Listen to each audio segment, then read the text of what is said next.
Hey, it says we are live. Good morning, everybody. And yeah, I actually jumped on and went live just maybe a few seconds early. Uh, I got all excited. Anyhow, I need to help you figure out how to load your vids. Okay. All right, Bob. we're going to do that. Hey, welcome everybody. I put a couple notes up in the chat right in the beginning there, and one of them was is that there is no lunch with Len on Thursday since it's Thanksgiving Day. I'm going to sort of make the assumption that no one's going to want to be hanging around me. And also, what else did I say over there? Oh, I said have a happy Thanksgiving, everybody. What I'm going to do today. Well, somebody just jumped on. We got Michael. Hello, Michael. Welcome aboard, Michael. Anyhow, what I'm going to do today is last Wednesday on the MLSP Wednesday night webinar, Norbert Orowitz gave a presentation which I thought was really powerful, and I'm going to review his presentation with you today. And I don't know if I'm beating up old ground because you've all seen it before. I don't think everyone here was on that presentation, and even if you were, this to me is a presentation that is worth seeing more than once and thinking about some of the concepts. I thought he had some really interesting stuff. By the way, I'm making the assumption that you can all hear and see me. Anybody want to come over and just keep tabs on me to be sure I don't screw things up? Chris, Bill, whoever. Sort of wait to get an answer here, and then I'm going to kick the PowerPoint up. Here we go. We got more people coming on. Yay, Rick. Hello, Rick. Who wants to come over and play with me just to be sure that I don't screw up things? Anybody? Sort of waiting to see who in the chat says they're willing to come over. Oh, God, there's a huge delay in the chat. I've got to believe that a couple of you have typed an answer by now. So, at any rate, just hanging out here. Maybe nobody wants to come over. Okay, I'll just go ahead and get started. I'm going to start a screen share. Here we go. We're going to assume that you can see my screen and hear everything. Screen share is starting. There we go. Screen share is up, and PowerPoint is up, and there we go. Norbert called this the online guru formula, so I kept the name the same. Now, I'm going to tell you that the slides I'm going to put up today are, in fact, plagiarized completely from Norbert. They are screen shares and copies from his presentation, so I'm giving him complete credit for the material. I didn't take the time to try to rework it or reword it into my own words. And some of the stuff I'm going to go through pretty quickly, and then some of it I'm going to really slow down and we're going to talk. But what Norbert promised us last Wednesday night was a proven 5-step formula for becoming an online guru, and some comments about why people struggle to create results and how to do less and earn more, which I think we're all interested in, and what to focus our time, energy, and money on, and the step-by-step blueprint to create results. And I thought some of his ideas were pretty intriguing, and I just wanted to follow through some of them with you. And I've been taking some of it very seriously myself, and I'll point out areas where I think that I'm deficient and where I want to make improvements. So his intention was to leave that webinar last Wednesday night with clarity and confidence to understand the critical elements your business needs and what you are missing. So at the end of the webinar, you'd have a step-by-step blueprint for what to do. So I'm going to keep going here. There's a lot of material. Obviously, they did the webinar. Well, of course, Brian took the first 20 minutes to talk about MLSP. But the webinar was still over an hour long, and we're going to condense that into Lunch with Len today. So let's just keep going.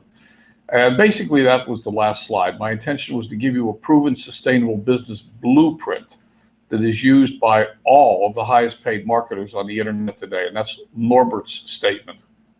So again, in the interest of IL&T, I have IL'd and now I'm T'ing, but I'm just plagiarizing from Norbert. I haven't reworked it or reworded the material at all. So I want to give him credit for it. So here's the big shift. He talked about the difference, and I noticed, Rick, you put this up, you posted this last week. I thought this was a really interesting comparison. And in his presentation, he took this whole thing one point at a time. And we don't have the time to do that here. If I took this down one point at a time, we'd spend 10 or 15 minutes on this slide alone. Anyone who wants copies of the stuff, I got copies of it, so obviously, so you can ask. But here's the difference.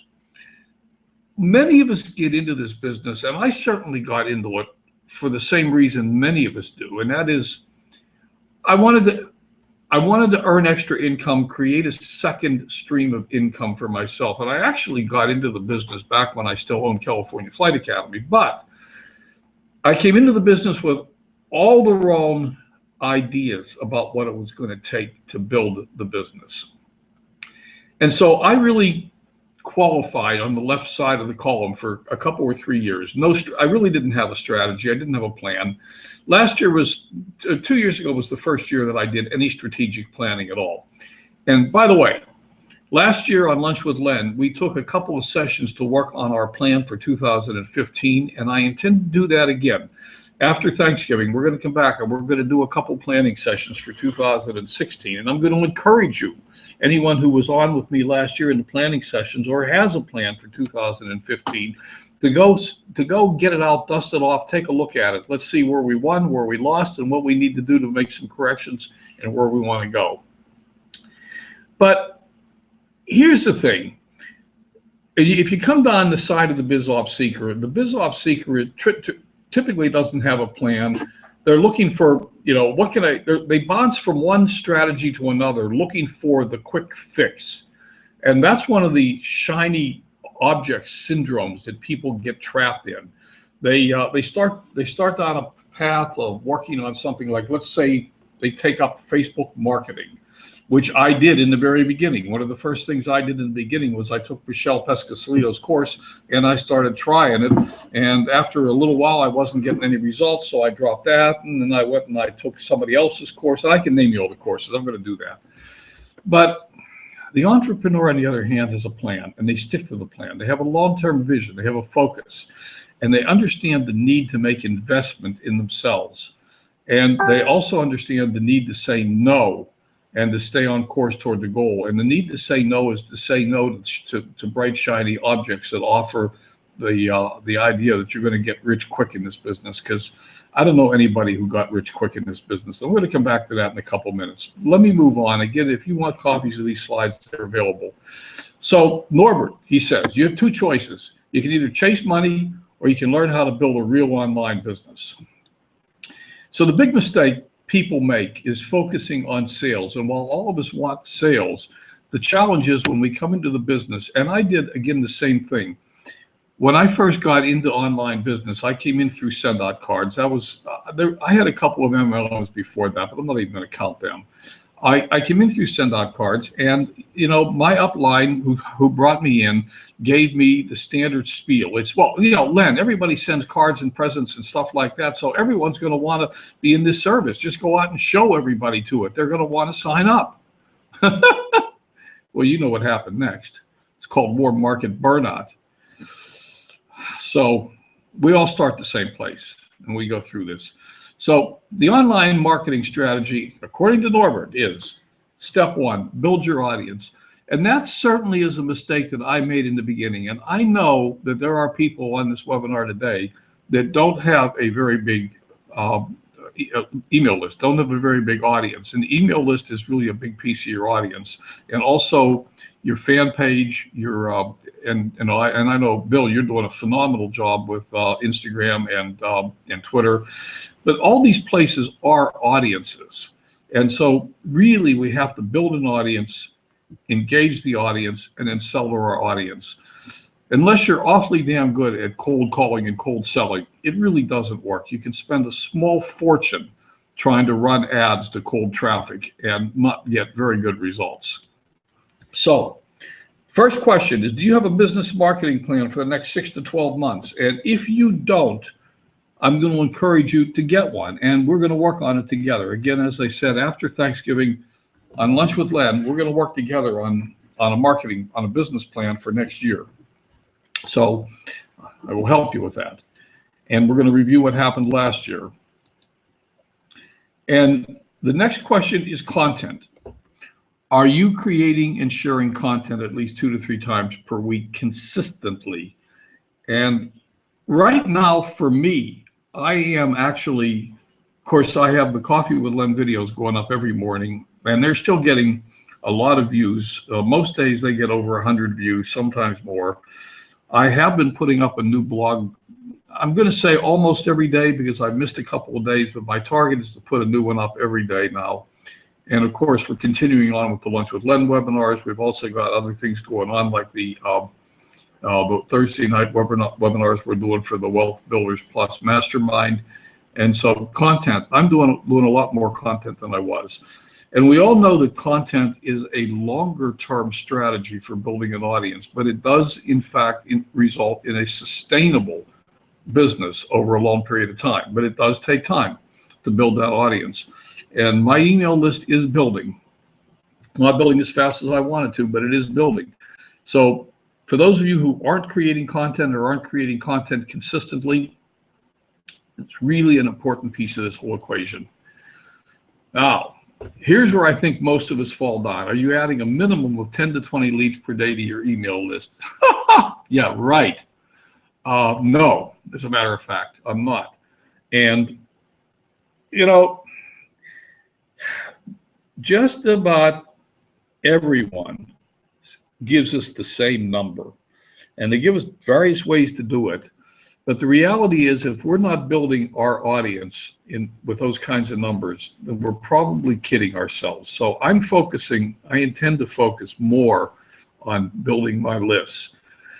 Now, I think this is a personal opinion. I'm a little bit unsure, but I think that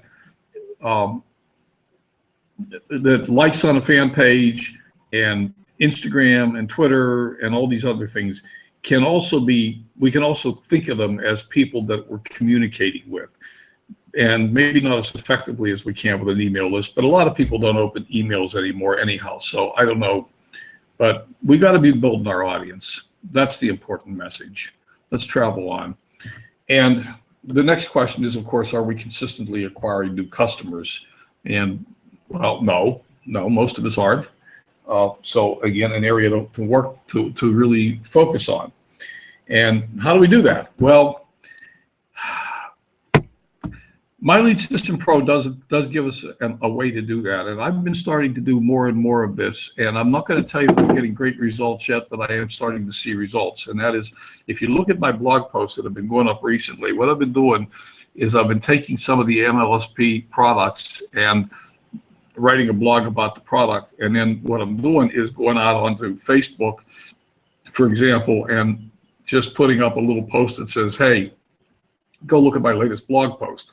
So I'm not putting the blog post up on Facebook, but I am putting links to it. So, and I'm doing a similar thing. I've got an email newsletter that goes out with blog posts on it. I'm getting more consistent with doing this stuff and trying to drive people into the $10 or a couple of the lower priced offers as entry points. So I just yesterday, a couple of days ago, I bought the $7 Bill Pesca-Solido prospecting playbook, and he does this. They do the same thing with that they did with the Instagram playbook. That is, I think it was either $5 or $6 or $7, and you got module 1.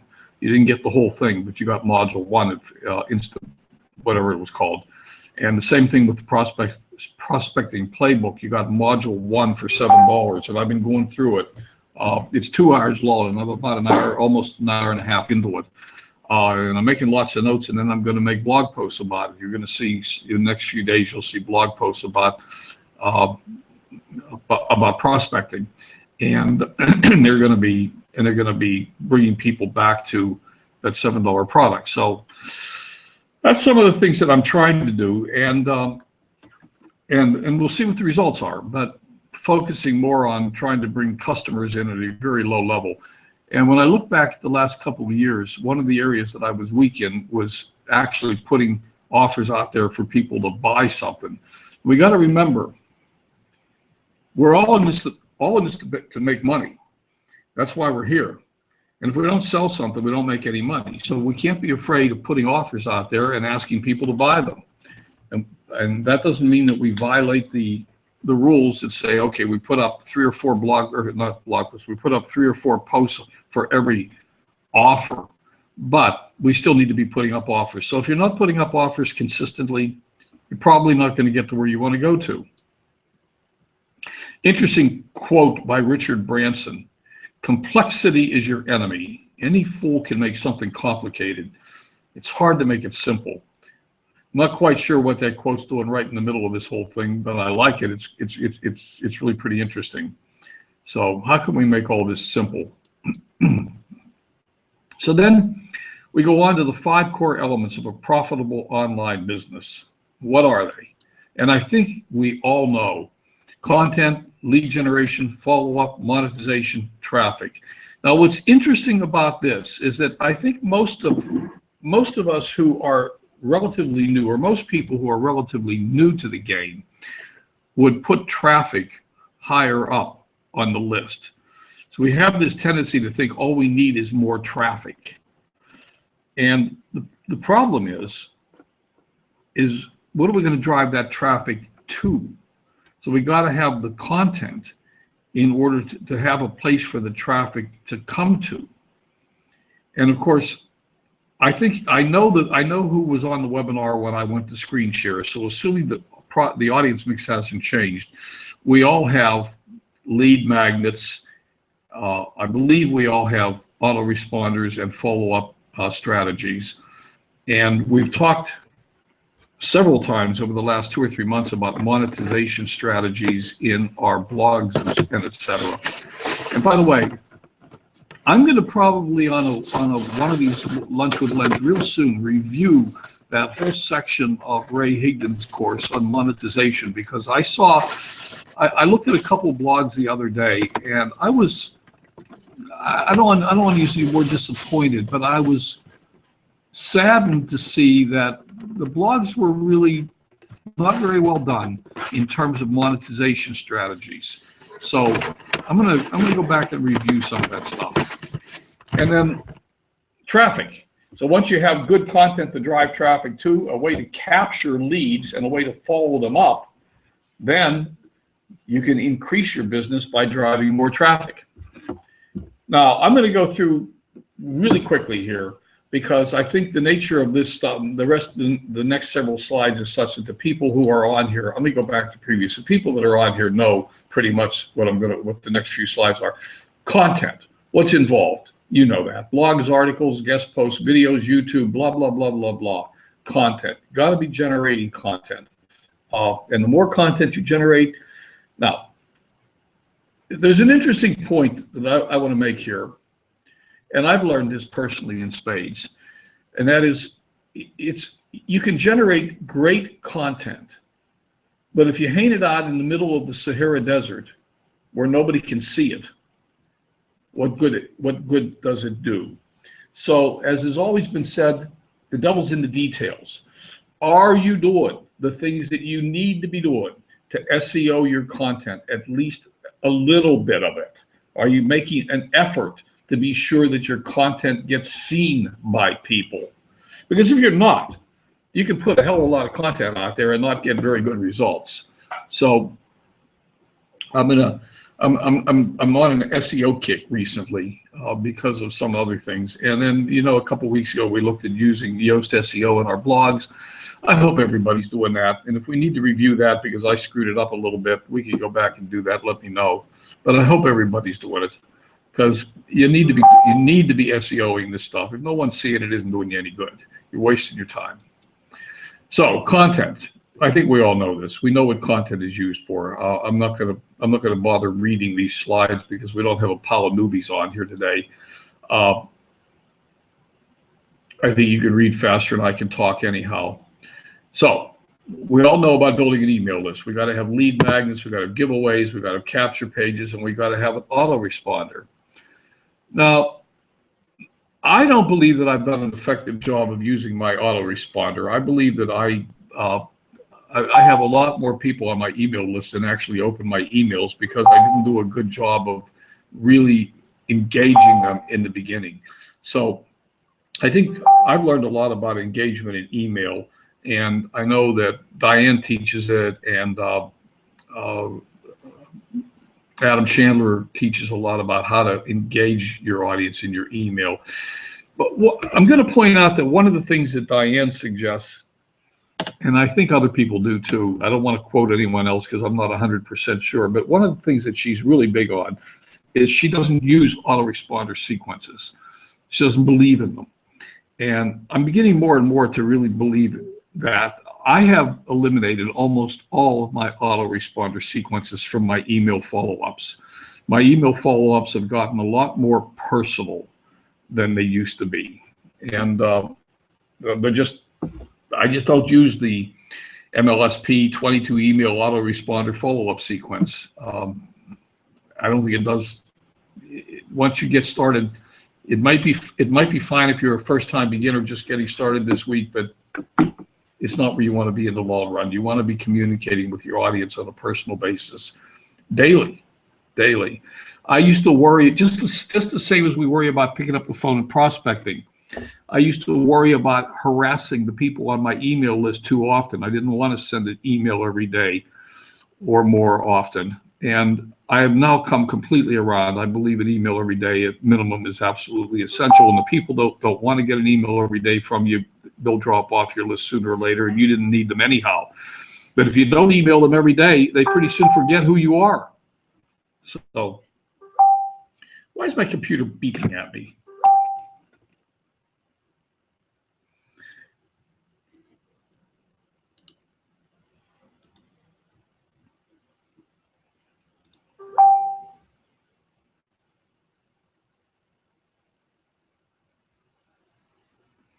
Chris, the screen share isn't on?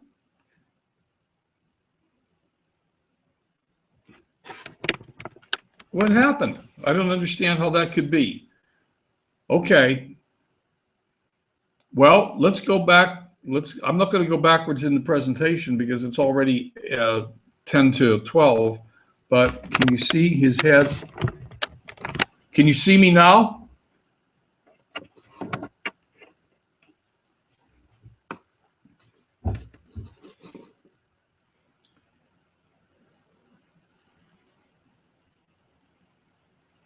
Somebody come over. Chris, come on over.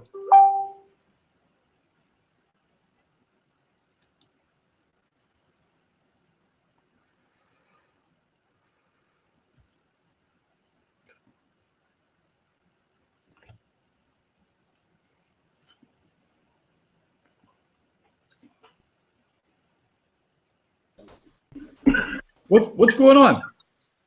All we could see is half of your head, no screen share any longer, and that was the only way I could get your attention was to keep dinging you. Okay, well, that'll teach me a lesson. I should have waited and brought you over before we started. There was no screen share from the very beginning? No, the first few slides were there, the first one and the second one, I believe, and then it went away. How the hell did that happen? That's a new one. I don't understand that. All right. Well, you know what? I'm not going to go backwards. I mean, well, I guess I would go backwards if people wanted me to, but I'm going to assume that they would prefer not to. Well, I think you can go from, if you start sharing the screen again, you can go from where you are. We've got the general gist. All right, that's what I'm going to do. Here goes screen share. Because I don't understand how the screen share could have turned off, but all right. So you can see the screen. Yeah. And you can see the PowerPoint. I can see the PowerPoint number 2. Okay. So we were talking about, and I was just talking about the email autoresponder responses. So anyhow, I think I was pretty much done with that. So let's travel on. So again, Norbert spent a little bit of time on this, and I would encourage the two people that I can think of who do a good job of this are Adam Chandler and Diane Hockman, but talking about teaching effective follow-up for email sequences. And again, I am of the opinion that autoresponder sequences that were pre-written by MLSP are a fine place for someone who's a brand new person to begin, but that's not where you want to go to in the long haul. You really want to be in touch personally with your email list. And I am going to personally state that over the last 2 or 3 years, I've come around to believing that email in the list at least once a day is valuable. And again, I'm going to make the comment that people that don't want to see an email once a day from you can opt out of your list, and you didn't want those people anyhow. You really want them to be engaged. The reality is they forget who you are. I get emails from people now. How many of you get emails from people that you don't know who they are? It's just like, oh, I wonder who he is. Why did I get this email from him? And so I don't even look at those emails. I ignore them. And every now and then I opt out of them. Yesterday I opted out of somebody's email list because I just didn't want to see their stuff anymore. So remember, we're all trying to create engagement in sales. Let's travel on. Norbert spent a little time talking about the MLSP CRM as a follow-up tool. I don't think we need to do that in this audience. It is really a very powerful follow-up tool. I'm more and more loving CRM. I'll make this observation. When I owned the California Flight Academy, we were dealing with hundreds of requests for flight training information from all over the world. And I got probably 150 to 200 requests a day when we were in the peak of the school. And I had a CRM that I purchased that cost us a couple $100s a month. And it was nowhere even close to the power of a CRM from MLSP. This thing, I will tell you personally that the $150 mastery level of MLSP, the CRM alone is worth that, let alone all the other stuff that's out there. And I truly mean that and believe it from my own personal experience with CRMs in the other world that I used to live in. And now you put sites on top of that and the enterprise hosting, and it's such an incredible value. It's unreal. Anyhow, traveling on. There are only 3 ways to increase sales. This is a slide that I added because Norbert wasn't clear about this point. And this is actually I think it was in the Law of the Jungle in the Guru Code that Diane dwelled on this point. There are only if you want to increase sales, there's only 3 ways to do it. You got to either increase the number of customers, you got to increase the amount of a single sale to each customer, or you got to increase the number of times the customer purchases. And this is true uniformly in the marketing world. The increasing the number of customers you have is the most expensive way to increase your sales, because bringing in a new customer always costs more money than selling more to your existing customers. How do you sell more to your existing customers? You increase what's called, it's known in the marketing world as the cart value. When you go into the supermarket to go shopping, all the stores know what the average cart value is, the average amount of material that one person purchases, averaged over the whole clientele of the store, and they're always trying to increase the cart value. Hey, you've opted into my list and you bought this little thing from me. How about this other little thing? Do you think you might like this other little thing? And also increasing the number of times customers purchase. So increasing the number of customers. One of the things, again, that I'm doing right now is I'm going back through some of the MLSP lower price offers, the $7 offers, and writing blog posts about them and putting offers out there to see if I can increase my actual number of customers. And this, by the way, is something that Rob Thor discussed in his epic webinar probably a couple months ago now.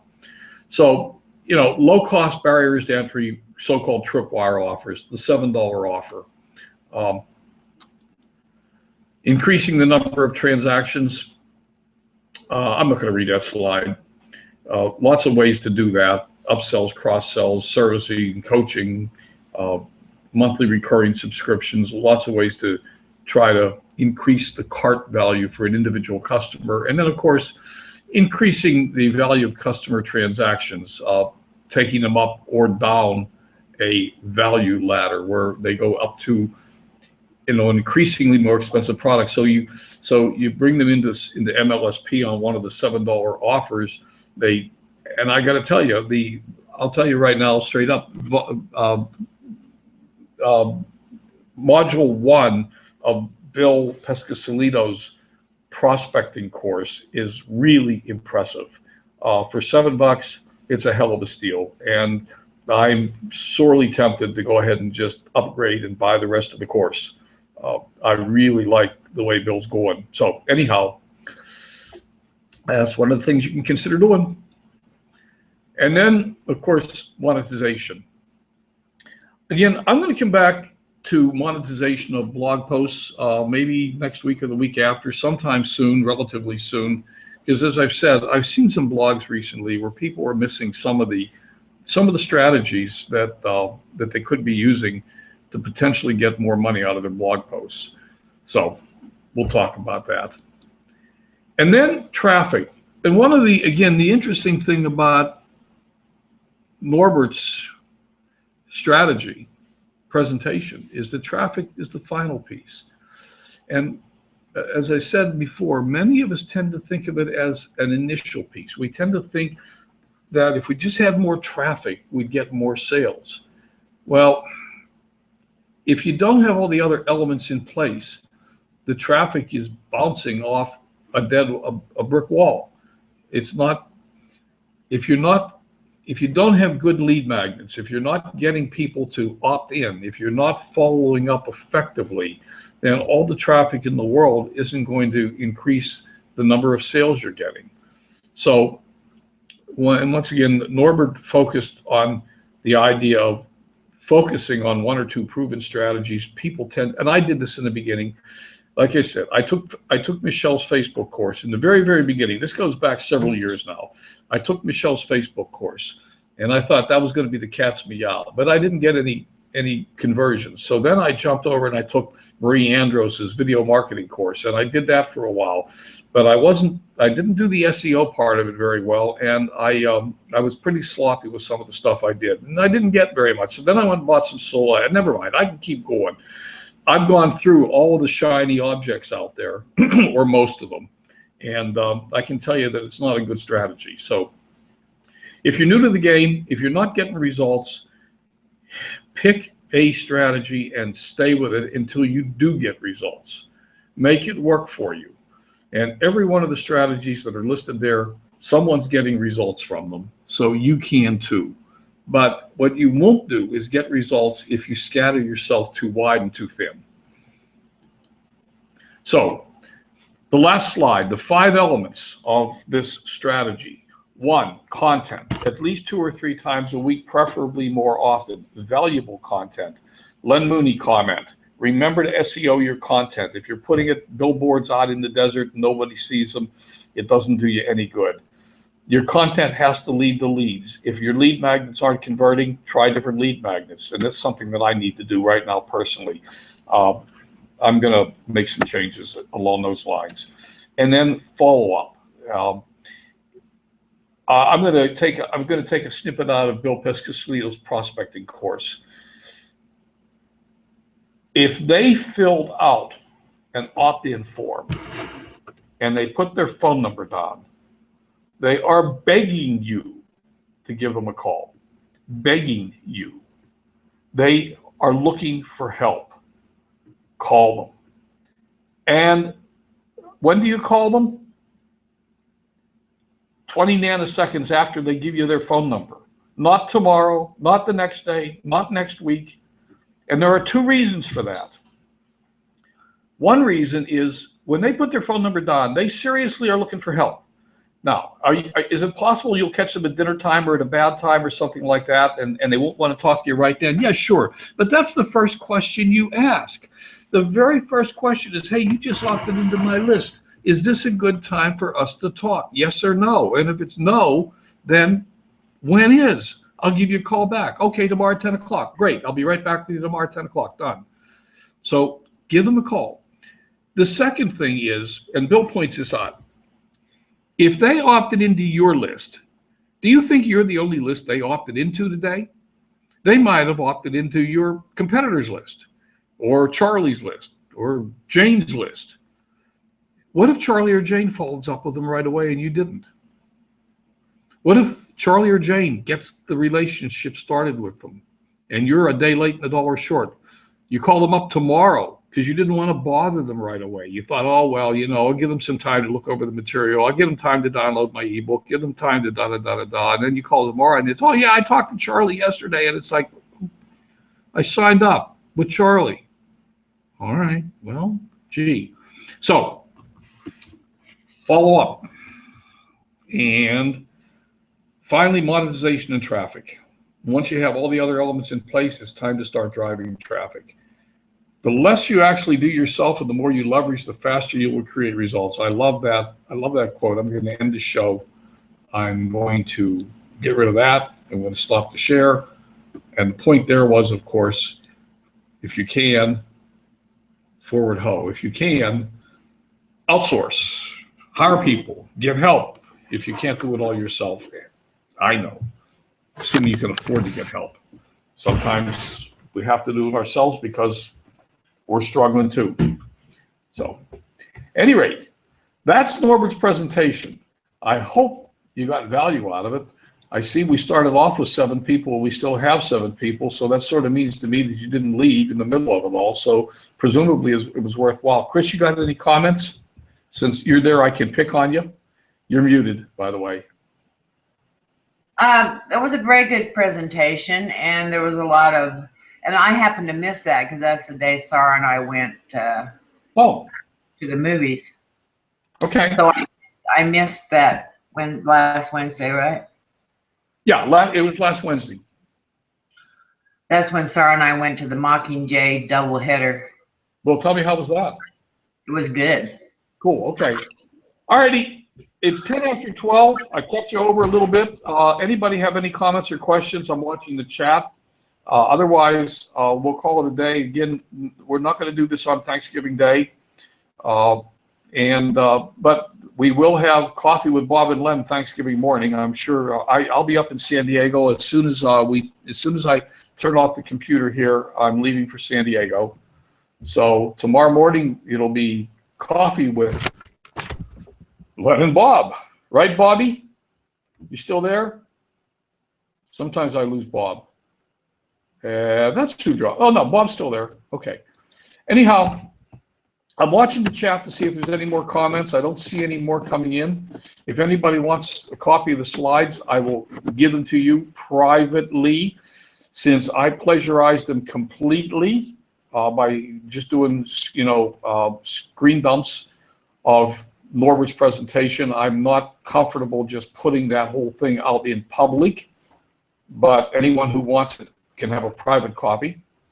And I'm going to rework that into my own webinar in my own words and present it again.